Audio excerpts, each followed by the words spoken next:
Welcome to Suman TV. నేను మీ నవీన్. ప్రస్తుతం మనతో ప్రముఖ laparoscopic surgeon and laser surgeon doctor Kareddy Sridhar Reddy గారు ఉన్నారు. హాయ్ సార్, నమస్తే. నమస్తే అండి. సార్, అబ్బాయికి ఒక రకమైన క్యాన్సర్ ఉంటే ఆ క్యాన్సర్ ఉన్న పర్సన్ అమ్మాయితో శృంగారం చేస్తే ఆ మహిళకు కూడా క్యాన్సర్ వస్తుంది అని చెప్పేసి ఒక ఆర్టికల్ విన్నాను.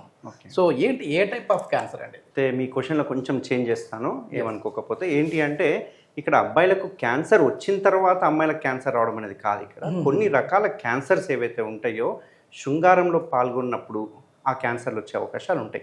యూజువల్గా అట్లా చూసుకుంటే కనుక అమ్మాయిల్లో చూసుకుంటే కనుక సర్వైకల్ క్యాన్సర్స్ అంటుంటాము, లేకపోతే వల్వా క్యాన్సర్ అంటుంటాము, లేకపోతే అబ్బాయిలో చూసుకుంటే పెనెల్ క్యాన్సర్స్ ఉండొచ్చు, లేకపోతే యానల్ క్యాన్సర్స్ ఉండొచ్చు, జెనిటల్ వార్డ్స్ ఉండొచ్చు. ఇట్లాంటి కొన్ని రకాల క్యాన్సర్స్ ఏవైతే ఉన్నాయో కొన్ని రకాల వైరస్ తోటి వస్తుంది అన్నట్టు. అంటే అబ్బాయికి క్యాన్సర్ లేకపోయినా ఆ వైరస్ నుంచి అమ్మాయికి వస్తుంది.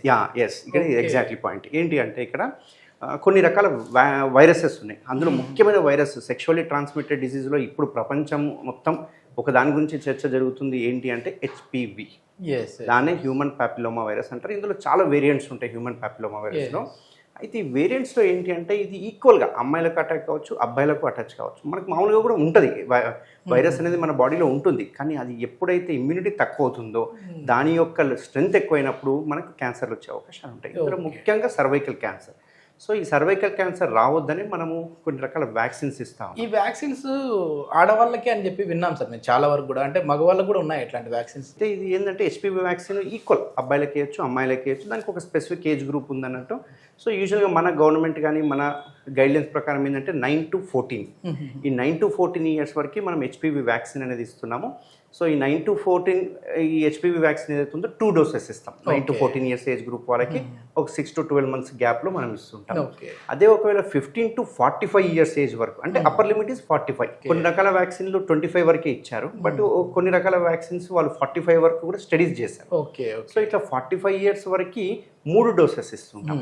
అయితే ఇక్కడ ముఖ్యమైన విషయం ఏంటి అంటే అబ్బాయిలకు గనక ఈ హెచ్పివి వైరస్ సోకి ఉండి అమ్మాయితో గనక ఇంటర్కోర్ట్ చేసినా, కలిసినా, శృంగారంలో పాల్గొన్నా కానీ ఈ వైరస్ అమ్మాయిలకు సోకి అమ్మాయిలకు సర్వైకల్ క్యాన్సర్ వచ్చే ముప్పు ఉంది. ఆ ముప్పును ఎలా తగ్గించుకోవాలి అంటే కనుక సర్కంసిషన్. ఈ సర్కంసిషన్ స్టడీస్ చేసిన తర్వాత వాళ్ళకు ఒక ఐడెంటిఫికేషన్ ఏమొచ్చింది అంటే సర్కంసిషన్ చేయించుకున్న మగవాళ్ళకి హెచ్పివి వైరస్ ఏదైతే ఉందో సోకే ఛాన్సెస్ 80% తక్కువ, 80%. సో అలాంటప్పుడు ఏమవుతుంది, సర్కంసిషన్ చేయించుకున్న వాళ్ళకి హెచ్పివి నుంచి బారిన పడరు, హెచ్పివి నుంచి వాళ్ళు సేఫ్ అవుతారు. సేఫ్ కావడం వల్ల వాళ్ళు శృంగారంలో పాల్గొన్నప్పుడు కూడా అమ్మాయిలకు ఆ హెచ్పివి సోకే అవకాశం ఉంది. చాలా సర్కంసిషన్ అంటే ఈ సుంతి ఆపరేషన్ ముందు అంగానికి ఉన్న ముందు చర్మాన్ని కట్ చేయడం వల్ల ఇది ఎట్లా మనం దీని నుంచి తప్పించుకోవచ్చు? అయితే ఈ సర్కంసిషన్ చేయడం వల్ల ఏంటి అంటే మామూలుగా మగవారికి అంగం యొక్క ముందలున్న చర్మం ఏదైతే ఉందో దాన్ని ఫోర్ స్కిన్ అంటుంటాము. ఆ ఫోర్ స్కిన్ ఉండడం వల్ల ఆ గ్లాండ్స్ అంటే ముందున్న హెడ్ భాగం మీద ఫోర్ స్కిన్ ఉండడం వల్ల అక్కడ ఒక రకమైన తేమ అనేది డెవలప్ అవుతుంది. తేమ అనేది డెవలప్ కాకుండా శృంగారంలో పాల్గొన్నప్పుడు చిన్న చిన్న ట్రామాస్ అవుతూ ఉంటాయి. ఆ లోపల స్కిన్ ఏదైతే ఉందో చాలా పల్చగా ఉంటుంది, చాలా సెన్సిటివ్ ఉంటుంది. మనకు ఎప్పుడైనా నమిలినప్పుడు ఎప్పుడైనా పన్ను బయట అయింది అనుకోండి, లోపల ఒక అల్సర్స్ ఫామ్ అవుతుంది. సేమ్ అట్లనే శృంగారంలో పాల్గొన్నప్పుడు ఏమవుతుందంటే అక్కడ చిన్న చిన్న అల్సర్స్ ఫామ్ కావడము, చిన్న చిన్న కట్స్ అవ్వడం జరుగుతుంది. దీనివల్ల వైరస్ అనేది ఈజీగా ఎంట్రీ అవుతుంది. ఎంట్రీ అయిపోయి హెచ్పివి అనేది సోకే అవకాశాలు చాలా ఎక్కువ ఉంటాయి. అదే ఒకవేళ సర్కంసిషన్ చేయించుకున్నాం అనుకోండి, ఆ సోకే అవకాశాలు 80% తక్కువ ఉంటాయి. ఎందుకంటే అక్కడ స్కిన్ ట్రామా ఉండదు, మాయిశ్చర్ ఉండదు, అక్కడ స్టే చేయడానికి కూడా ఏం ఉండదు, అక్కడ స్మెగ్మా అనేది ఇవన్నీ ఫామ్ అవ్వదు. అందుకే సర్కంసిషన్ చేయించుకోవడం వల్ల ఈ హెచ్పివి నుంచి బారిన తగ్గించుకోవచ్చు. అంతేకాకుండా అవతల వ్యక్తికి కూడా, పార్ట్నర్కి కూడా ఈ సర్వైకల్ క్యాన్సర్ కావచ్చు, వల్వల్ క్యాన్సర్స్ కావచ్చు, ఈ ఎండోమెట్రియాసిస్ కావచ్చు, లేకపోతే ఇవన్నీ మనము అవాయిడ్ చేయొచ్చు.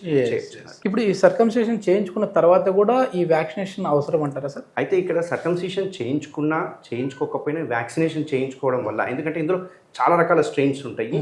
మన ఇండియాలో ఇప్పుడు ప్రెసెంట్ వ్యాక్సిన్స్ ఏవైతే దొరుకుతున్నాయో పెంటావాలెంట్ అని, లేకపోతే నానోవాలెంట్ అని, అంటే అన్ని రకాల స్ట్రెయిన్స్కి సంబంధించిన వ్యాక్సిన్స్ వచ్చినాయి. ఈ వ్యాక్సిన్స్ వేసుకోవడం వల్ల లైఫ్ లాంగ్ ఇమ్యూనిటీ అనేది దొరుకుతుంది. దీనివల్ల క్యాన్సర్స్ తక్కువ రీచ్ అయితే అంటే మనకు వచ్చే అవకాశం తక్కువ ఉంటాయి. అసలు ఈ రకమైన క్యాన్సర్ రావడానికి ఇంకా ప్రధాన కారణం ఏమున్నాయి సార్? Main multiple partners. ఇదేమవుతుందంటే ఇప్పుడు మల్టిపుల్ పార్ట్నర్స్తో సెక్షువల్ కాంటాక్ట్ ఉండడం కావచ్చు, లేకపోతే ఇంటర్కోర్స్ చేసేటప్పుడు కాండోమ్ యూజ్ చేయకపోవడం, అంటే ప్రొటెక్షన్స్ యూజ్ చేయకపోవడం కావచ్చు, లేకపోతే అండ్ సెక్షువల్లీ ట్రాన్స్మిటెడ్ డిజీజ్ అంటుంటాం కదా, ఇట్లాంటి సెక్షువల్ ట్రాన్స్మిటెడ్ డిజీజ్ మల్టిపుల్ పార్ట్నర్స్తో యాక్టివ్గా ఉండడం వల్ల వాళ్ళకు వచ్చే అవకాశాలు ఉంటాయి. అంతేకాకుండా చాలామంది అనుకుంటారు ఏంటంటే ఇది ఓన్లీ యానల్ అంటే genital warts and vulval cancer, లేకపోతే ఈ సర్వైకల్ క్యాన్సరే కాదు, even mouth and pharynx, nose, ఇందులో కూడా హెచ్పివి వ్యాక్సిన్ వల్ల ఈ క్యాన్సర్స్ వచ్చే అవకాశం. ఒకవేళ మరి ఇట్లాంటి పర్సన్స్ ఏదైనా ఇప్పుడు ముద్దు పెట్టుకున్నప్పుడు కానీ పార్ట్నర్ని మరి అటు నుంచి కూడా వైరస్ సోకే అవకాశం ఉంటుందండి? యా, ఈ స్కిన్ టు స్కిన్ కూడా వచ్చే అవకాశం ఉంటుంది హెచ్పివి, అండ్ సలేవా నుంచి కావచ్చు, లేకుంటే వెజనల్ ఫ్లూయిడ్ ద్వారా కూడా మనకి సోకే అవకాశాలు ఉంటాయి. అందుకే ఈ వెజనల్ ఫ్లూయిడ్ కానీ ఇట్లాంటిది కనుక మగవాళ్ళు సర్కంసిషన్ చేయించుకుంటే కనుక ఆ సర్కంసిషన్ చేయించుకున్న దానిలో ఆ వెజనల్ ఫ్లూయిడ్ అదంతా స్టే ఉండదు, ఎందుకంటే మనం పైన చర్మం తీసేస్తాం కాబట్టి. అయితే చాలామంది ఏంటంటే సర్కంసిషన్ చేయించుకుని చాలామంది భయపడుతున్నారు, ఎందుకంటే ఇది ముస్లిమ్సే చేయించుకుంటారు, హిందూస్ చేయించుకోకూడదని అపోహలు చాలా ఉన్నాయి. బట్ హెల్త్ ఇదిగా చూసుకుంటే కనుక సర్కంసిషన్ చిన్నప్పుడే చేయించడం బెటర్, ఎందుకంటే పెద్దగా అయ్యే వరకు కాకుండా చిన్నప్పుడే పుట్టిన వెంటనే ఓ 3-4 ఇయర్స్కి అట్లా చేయించడం బెటర్. దీనివల్ల ఏంటంటే వాళ్ళకి ఆ టైంలో ఇమ్యూనిటీ ఎక్కువ ఉంటుంది, అంతేకాకుండా హీలింగ్ పీరియడ్ చాలా ఫాస్ట్ ఉంటుంది. ఈ అడల్ట్ ఏజ్ గ్రూప్ వచ్చేవరకు ఏమవుతుందంటే వాళ్ళు కొంచెం ఒక 5 రోజులు 10 రోజులు ఇబ్బంది పడాల్సి వస్తుంది. బట్ దీనికి అన్నిటికీ చెక్ పెట్టడానికి మన టీఆర్ఎస్లో ఎస్పెషల్లీ ట్రీట్మెంట్ రేంజ్ హాస్పిటల్లో ఒక స్టాప్లర్ అనేది మనం యూజ్ చేయడం స్టార్ట్ అయింది. ఆ స్టాప్లర్ వల్ల just 5 minutes surgery, half an అవర్లో డిశ్చార్జ్ చేయడం జరుగుతుంది. లాంటివి నో స్టిచెస్, ఏముండవండి? నో స్టిచెస్ అండ్ స్టే చేయాల్సిన అవసరం లేదు, అనస్థీషియా అవసరం లేదు, అండ్ ఇమ్మీడియట్గా వర్క్కి వెళ్ళిపోవచ్చు, ఎటువంటి బెడ్ రెస్ట్ అవసరం లేదు, పథ్యం అవసరం లేదు. జస్ట్ ఒక 5 నార్మల్గా మేము చిన్నపిల్లలు చూస్తూ ఉంటే, అంటే మీరు అన్నారు కదా పిల్లల ఏజ్లోనే ఆ టైంలో చేయించుకుంటే మంచిదని, సో బ్లీడింగ్ ఎక్కువ అవుతూ ఉంటుంది. మరి ఇట్లా ఈ స్టాప్లర్ వల్ల సర్జరీ చేయడం వల్ల బ్లీడింగ్ ఏమి ఉండదండి? యా, దీనివల్ల అడ్వాంటేజ్ చూసుకుంటే కనుక ఈ ఓపెన్ టెక్నిక్ అంటే దీనికి కన్వెన్షనల్ మెథడ్ అంటుంటాం కదా, ఈ కన్వెన్షనల్ మెథడ్లో ఏమవుతుందంటే చర్మాన్ని తీసేసిన తర్వాత కుట్లు వేస్తుంటాం. ఆ కుట్లు కూడా మనము రౌండ్గా వేయకుండా అక్కడక్కడ ఒక 4, 5, 8 అట్లా వేస్తూ ఉంటాం పెనిస్ సైజుని బట్టి. దీనివల్ల అక్కడ బ్లీడింగ్ వచ్చే అవకాశాలు ఉంటాయి, వాపు వచ్చే అవకాశాలు ఉంటుంది. అంతేకాకుండా డైలీ డ్రెస్సింగ్ చేసుకోవాలి, 10-15 రోజులు బెడ్ రెస్ట్ ఉండాలి, ఇవన్నీ ఉండేటివి.